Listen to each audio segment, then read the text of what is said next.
So మీరు ఇందాక మాట్లాడుతున్నప్పుడు మీరు హార్సెస్తో అడ్వర్టైజ్ చేసాము ఏదో చూపించారని చెప్తున్నారు. మీకు హార్సెస్ ఉన్నాయనుకుంటా కదన్నా? అంటే హార్సెస్ కొనుక్కోవడానికి రీజన్ ఏంటంటే యూ రైడ్ దెమ్ అంటే నెగిటివ్ నేను హార్స్ రేసెస్ను ప్రమోట్ చేయాలని లేదా నేను హార్సెస్ మీద పెడతానని కాదు. బట్ ఇట్స్ నాకు కార్లు అన్నా హార్సెస్ అన్నా ఈ I was also private pilot licence. ఇప్పుడు నాకు లైసెన్స్ లేదు.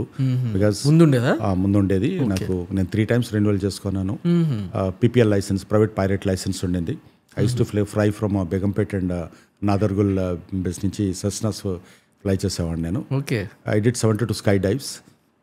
ఐ వెంట్ టు అండర్ వాటర్కు ప్లాన్ చేశాను, స్కై డైవ్స్ చేశాను. I went deep into the forest not travel, అన్ని అడ్వెంచర్ ట్రావెల్సే ఉన్నాయి. ఎన్ని కంట్రీస్ ట్రావెల్ చేస్తారన్నా? నేను 107 కంట్రీస్ ట్రావెల్ చేశాను. 107 కంట్రీస్లో చాలా కంట్రీస్ మోర్ దెన్ 10 times. ఇప్పుడు దుబాయ్ లాంటివి ఉంటే నేను 22 తెలియదు అలాంటివన్నీ. బట్ ఇవన్నీ నేను కంట్రీస్ వైజ్గా చెప్తున్నాను, నాట్ ట్రావెల్స్. ఇట్స్ కంట్రీ వైజ్గా. So when ever I go I learn many things from them. మనుషుల్లో ఉన్నటువంటి కల్చర్ ఏంటి ఇవన్నీ కూడా ఉండేది. ఎక్స్పీరియన్స్ కోసం అంతే. నేను ఇప్పటికీ 18-19 hours నేను వర్క్ చేస్తాను ఇక్కడ ఉన్నప్పుడు. ఎస్కేప్ అయితే ఏదో కార్నర్ ఆఫ్ ది వరల్డ్లో వెళ్ళిపోతాను నేను. సో మోస్ట్లీ బ్యాక్ ప్యాకర్కి వెళ్తాను. Solo mostly solo. బికాస్ మనతో పాటు ఎవరైనా ఉన్నప్పుడు ఏమవుతుందంటే మళ్ళీ మనం ఇక్కడ ఇద్దరం ఉన్నాం అనుకోండి, మళ్ళీ ఎప్పుడో పాత మెమరీస్ గుర్తుకొస్తాయి. అరే అక్కడ కూడా ఇలాగే ఉంటుండే కదా, ఇలా చెప్తారు కదా, మళ్ళీ సేమ్ డిస్కషన్, సేమ్ ముచ్చట్లు అవన్నీ ఉంటాయి. బట్ అక్కడ ఉన్నప్పుడు ఏంటంటే యూ అన్నోన్ పీపుల్ తోటి every minute your mind will try to learn and explore something. అవి మనం ఎందుకు పోయినా purpose is that. So no attention, ఇంకెవరు ఉండరు. అక్కడ ఒక జీన్స్ వేసుకొని టీషర్ట్స్ ఉంటే అక్కడ ఏదో ఫుట్పాత్ మీద దొరికే టీషర్ట్స్ కూడా కొనుక్కోవాలి, వేసుకోవాలి. మళ్ళీ వచ్చేటప్పుడు అవన్నీ అక్కడ పడేసుకొని మళ్ళీ అదే బ్యాగ్ పట్టుకొని రావాలి. అంతే. అక్కడే అంతే. See what you need is you wanted an experience. It's you don't require any branded stuff over there. అది ఎక్కడ వాడాలో అక్కడ ఉండాలి. నేను ఆల్ మేజర్ బ్రాండ్స్ని వాడినా కూడా ఆర్డినరీ సింపుల్గా నేను ఈ రోజు నా రిక్షాలో ఆటోలో నేను పోయి కూడా నేను ఎంజాయ్ చేస్తాను. So I have Rolls Royce ఉంది నా దగ్గర, లాంబోర్గిని ఎవరూస్ ఉంది, and you name the car I have everything. ఎన్ని కార్స్ ఉన్నాయి మీ దగ్గర? నా దగ్గర 11 కార్స్ ఉన్నాయి. ఓకే. మోస్ట్ ఎక్స్పెన్సివ్ పర్చేస్ ఏంటి? Rolls Royce. ఓకే. ఎంత పెట్టుకున్నారు? 9. సో నేను ఫస్ట్ నా కార్ స్టార్ట్ చేసినప్పుడు నేను ఆ రోజులలో సెకండ్ హ్యాండ్ కార్ మారుతి 800 తీసుకున్నాను నేను. ఫస్ట్ కారు నా ఫ్రెండ్ అశోక్ అని వరంగల్లో ఉంటాడు. నాకు డ్రైవింగ్ రాదు కాబట్టి అతన్ని బతిలాడి తెచ్చుకున్నాను. హైదరాబాద్లో కొనుక్కున్నాము. అమీర్పేటలో అక్కడ సెకండ్ హ్యాండ్ కార్లు అమ్మేవాడి దగ్గర ఒక వెహికల్ కొన్నాను. ఆ డ్రైవ్ చేసుకొని వచ్చాడు. చాలా గ్రేట్ ఎక్స్పీరియన్స్. ఎందుకంటే అప్పటిదాకా 2-wheeler నుంచి 4-wheelerలకు షిఫ్ట్ అయినాం. అది అక్కడి నుండి వరంగల్కి వచ్చిన తర్వాత ఇంట్లో పార్క్ చేశాడు. నేను రిక్వెస్ట్ చేశాను, నేను కొంచెం నాకు ఎందుకు రేపే ఎల్లుండో మనం వచ్చి నేను ఎందుకు నువ్వు సూపర్గా నువ్వు నెక్స్ట్ టైం నువ్వు హైదరాబాద్కు నువ్వు కార్లు వెళ్ళొచ్చు అది ఇదని చెప్పాడు. 10 days 15 days లాపత్తా 15 రోజుల దాకా బతిలాడాను. అరే ఒక్కసారి వచ్చి నాకు కొంచెం నేర్పియాలా అంటే పాపం అతను వీలు కాలేదు.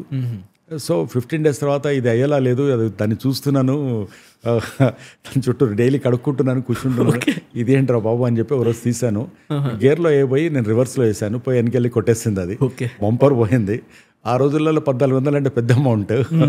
1400 ఎలాగ పోయింది కదా అని చెప్పేసి అది వెనకనైతే తీయొద్దు, ముందుకు పోవాలనుకున్నాను. సో అట్లా సెల్ఫ్గా నేర్చుకున్నాను. డ్రైవింగ్ కూడా నేను సెల్ఫ్గా నేర్చుకున్నాను అది. సో ఇంకా తర్వాత మోస్ట్ ఆఫ్ ద టైం మా కొలీగ్స్ అంతా కూడా నేను పాత పనిచేసిన కంపెనీలో వాళ్ళంతా కొత్త కార్లు కొంటున్నప్పుడు నేను అక్కడ నుండి మారుతి జెన్కి వచ్చాను. మా తర్వాత టాటా సెరాన్ ఉండేది, ఆ పక్కన ముందటి నుంచి లోపలికి ఎంటర్ అవ్వాలి, క్లోజ్ ఉంటుంది, అది ఉండేది. ఆ తర్వాత బటర్ఫ్లై కార్ అనేది ఉండేది, అంటే వింగ్స్ ఇలా లెస్ అయిపోయి చిరంజీవి దగ్గర ఎగ్జాక్ట్లీ సేమ్ కార్ నాకు ప్యారెట్ కలర్లో ఉండేది.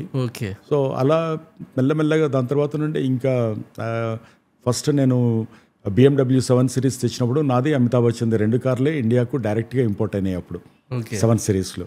అనేది వైట్, నాది బ్లూ, నెప్చూన్ బ్లూ. అంటే ఎందుకు కంపారిజన్ చేస్తున్నానంటే ఫీల్ ప్రౌడ్ ఉంటుంది కదా రిలేట్ చేసుకొని. సో అలా అక్కడ నుండి అలా వచ్చాము. But now my gadgets, all the gadgets all నాది రోలెక్స్ వాచెస్లో ఉన్న కలెక్షన్స్ అయినా కూడా, వర్క్ టు ఫోన్స్ అది గోల్డ్ తోటి మెడ్ అయి ఉంటాయి, అవి కూడా very unique, most expensive Vertu phones తీసుకున్నా కూడా అది కూడా సిగ్నేచర్ మోడల్స్. సో అలా ఒక్కడికి చెప్పాను కదా ఏదో రకంగా వాడికి వెంట ఉండాలి. సో హార్సెస్ విషయం ఇంతకుముందు టాపిక్ వచ్చినప్పుడు ఏంటంటే horses I have my own horse. అది దాని మీద వేరే వాళ్ళు బెట్ చేస్తుంటారు, నేను చేయను. బట్ ఇట్ ఈస్ పార్టీ మనం బయటికి తెలియము. నా దగ్గర వేరే హార్సెస్ ఉన్నాయి. నా రిసార్ట్స్లో ఉన్న హార్సెస్ జస్ట్ క్లయింట్స్ని తిప్పడానికి ఉంటాయి. బట్ ఈ హార్సెస్ మట్టుకు అక్కడ ఉన్నటువంటి బ్యారక్స్లోనే అక్కడనే ఉండాలి. అవి బయటికి తీసుకురాని ఎవరు వాటిని. సో లోపలనే ఉంటాయి. మీరు రేస్ కోర్స్ కనుక వెళ్ళి చూస్తే ఒక 1/2 కిలోమీటర్ అన్ని ఇట్లలో ఉంటాయి.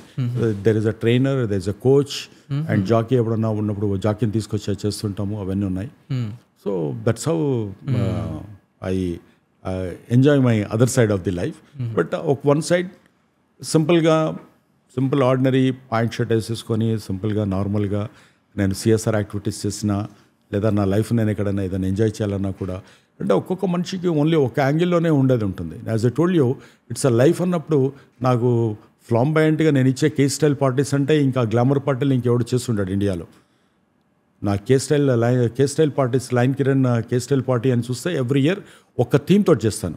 మొన్న నేను రీసెంట్గా డిసెంబర్ 4th నాడు, అంటే బర్త్డే తర్వాత 1 week తర్వాత చేస్తాను. బర్త్డే నేను సెలబ్రేట్ విత్ స్పెషల్ కిడ్స్. 3,000 మంది పిల్లలతోటి ఒక 50 ఇన్స్టిట్యూషన్ సంబంధించిన వాళ్ళతో ఎవ్రీ ఇయర్ చేస్తాను. ఎవ్రీ ఇయర్ ఒక మెగాసెస్ అవార్డీ వస్తారు. లాస్ట్ టైం సోను సూద్ వచ్చాడు, అంతకుముందు జాకీ నర్పుతం వచ్చాడు, అంతకుముందు అన్నా హజారే వచ్చాడు, అంతకుముందు కిరణ్ బేడి. ఎవ్రీ ఇయర్ ఒకళ్ళు అలా వస్తుంటారు. అది సో దాని తర్వాత మటుకు ఐ త్రో ఏ పార్టీ. రీసెంట్గా నేను ఇచ్చింది బ్రిటిష్ థీమ్, రాయల్ బ్రిటిష్ థీమ్లో చేశాను నేను. కంప్లీట్లీ ఒక ప్యాలెస్, క్వీన్ ప్యాలెస్లో ఎలా జరుగుతుందో అలా జరిగింది. అంతకుముందు Ferrari party, formula 1 racing party అని ఫెరారీ, లాంబోర్గినీ ఇలాంటి కార్లన్నీ పెట్టేసి కంప్లీట్లీ ఒక ఫెరారీ థీమ్, అంటే గ్రౌండ్లో దానికి ఒక ఎరీనా క్రియేట్ చేసి అక్కడ అన్ని వెహికల్స్ అన్ని మూవ్ అవుతుంటాయి. And I was in a red jacket with దీంతో వచ్చిన వాళ్ళందరినీ కూడా అలాగే డ్రెస్. ఆ పార్టీల కోసం అందరూ వెయిట్ చేస్తారు హైదరాబాద్లో. అంతకుముందు before last year it was like Indira theme. ఒక రామోజీ ఫిలిం సిటీ నుంచి కంప్లీట్లీ ఒక 7 loads ఆఫ్ తీసుకొచ్చి తారామతిలో పైన కొండ మీద, తారామతి బారాదరి పైన హిల్ మీద ఉంటుంది అది. అక్కడ ఐ క్రియేటెడ్ అన్ ఇంద్రలోక్. ఆ సింహాసనాలు, ఇది రంభా, ఉర్వశి, మేనక అండ్ అక్కడ ఉన్న మొత్తం ఎంటైర్ కంప్లీట్లీ నిజంగా మనం ఇంద్రలోకం పోయామా? ఆ స్మోక్లో నుంచి మనుషులు కింద నుంచి మెట్లకి పైకి వెళ్తారు, పల్లకిలో పైకి తీసుకెళ్తారు మనుషుల్ని. So it's a completely flamboyant parties. అంటే పార్టీ అంటే ఏదో కొంచెం లిక్కర్ ఇచ్చేసి చీర్స్ అని తాగి వెళ్ళిపోయినట్టుగా ఉండదు. సో వాటికి ఒక experience. Again coming back to the thing is what kind of experience, అంటే ప్రతి దాంట్లో ఒక యూనిక్ కోణాన్ని, కొత్త కోణాన్ని ఎలా చూడాలి. అంతకుముందు నేను కౌబాయ్ థీమ్లో ఇచ్చాను ఒక పార్టీ. అది 2002లో ఎట్ శిల్పారామంలో ఐ క్రియేటెడ్. టెక్సాస్లో ఉన్నటువంటి ఒక స్టడ్ ఫామ్ క్రియేట్ చేశాం.